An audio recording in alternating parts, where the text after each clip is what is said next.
Hello, magandang araw mga Kalandiyos Oil. Update nga lang po pala sa ginawa ko.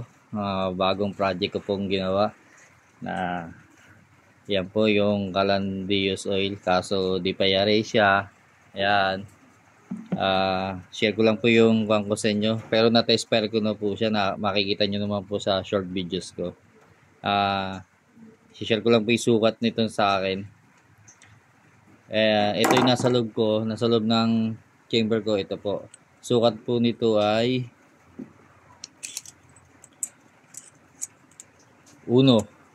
Bali ito po yan guys. Ayan, yung nasa loob 1 mula sa flooring po ng ating plate ng chamber. Bali mula dyan po, albawa na ikabit na po natin to mula dyan, mula dito po agad sa kwan, 1/4 po yan guys,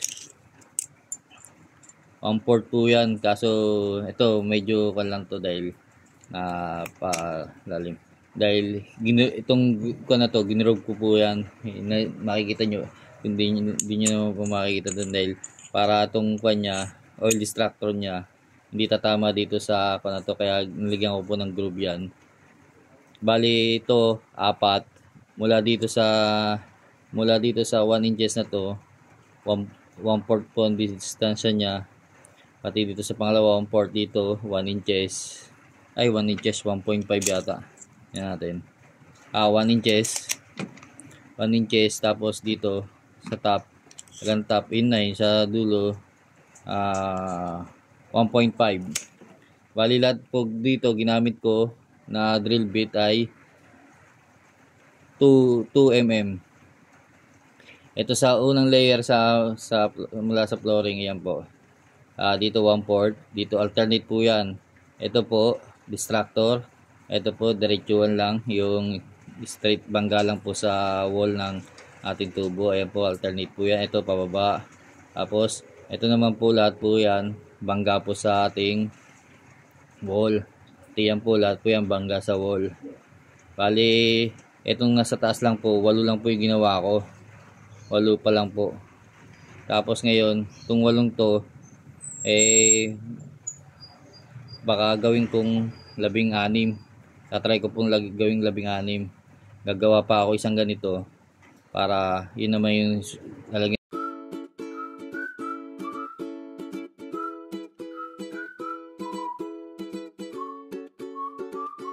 ako ng 16 na butas. Pero eto na okay naman po para sa akin to, na test fire ko na siya. Blue flame naman po siya. Pero mamaya i-test fire ko ulit kasi meron pala ako nakaligtaan na butas dito na dalawang pirasong yan. 2 butas sa piraso.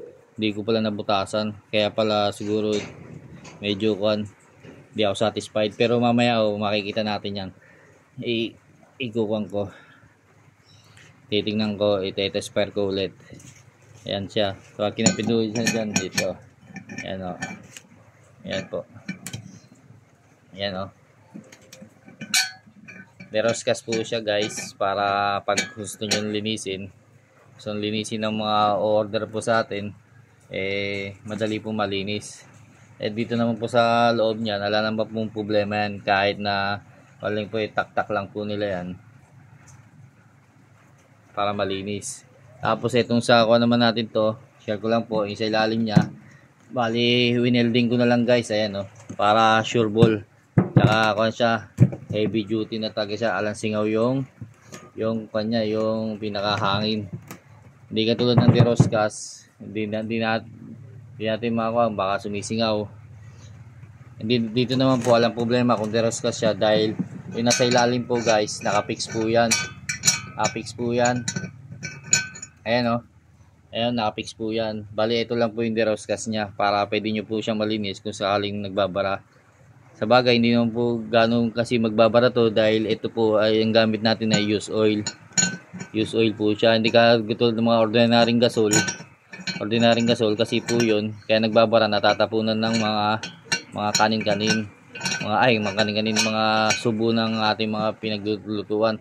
Tsaka yun po, kaya kinakalawang po siya ng mabilis kasi po totaling nababasa pag nagsusubo, tapos ngayon natutuyo na, tapos nakuha na ng baga.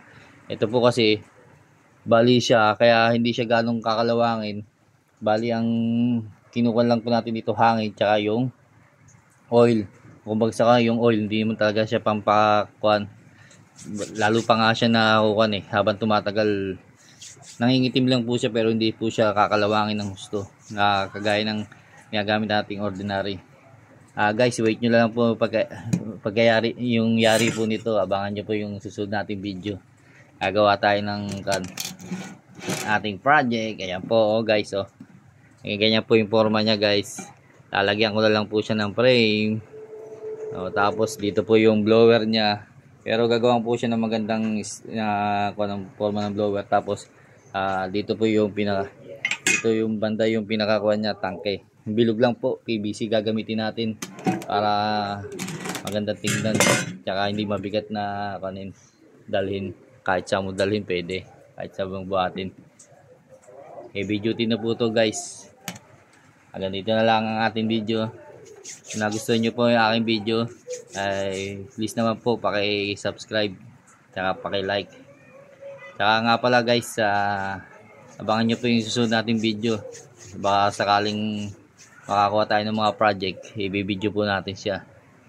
Kaya subscribe na po kayo sa akin munting channel at paki-support na po munting channel natin gaya ng pag-support sa iba. Maraming salamat. Nandito na lang po. Bye bye you.